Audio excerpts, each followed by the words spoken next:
May pinariringgan kaya si Vice Ganda, sa naging hirit niya sa segment na Isip Bata? Sa noontime variety show na It's Showtime, nitong August 17, napag-usapan nila ang tungkol sa mga aso.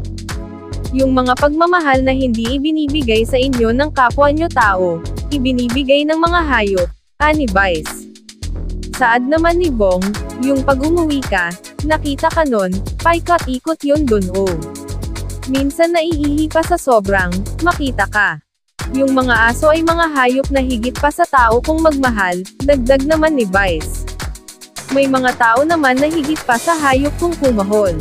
The irony of life, pagpapatuloy pa niya.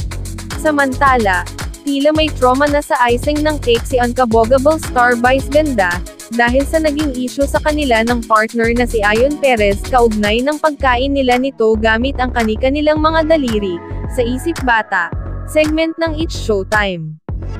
Sa Saturday episode ng Noontime Show, August 19, ipinagdiwang ng hosts ang kaarawan ni singer-songwriter, Ogie Alcacid.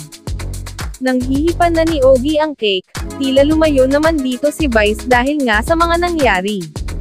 Anyway, kaugnay pa rin ng birthday ni Ogie ay naging panauhin nila ang best friend nitong si Michael V at si Manilyn Reynes, para batiin ang kaibigan.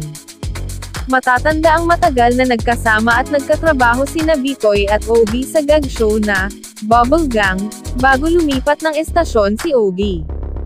Kaya naman malaki ang pasasalamat ni Ogie sa GMA Network, dahil hindi raw nila pinagdamot ang dalawang kaibigan para sa kanyang espesyal na araw. Tila nagiging normal na rin naman ang pagbisita ng kapuso stars sa Showtime, dahil nga napapanood na ito sa GTV Channel 11.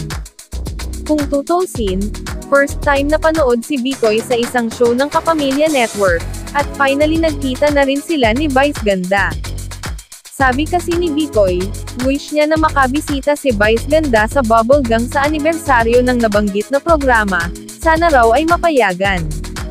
Ibinahagi ni Vice ang litrato nila ni Botoy at nilagyan ito ng caption na, Icon. Pero si Manilyn ay napabilang na noon sa Got to Believe, teleserye ni na Catherine Bernardo at Daniel Padilla, kaya hindi na bago sa kanyang mapanood sa ABS-CBN.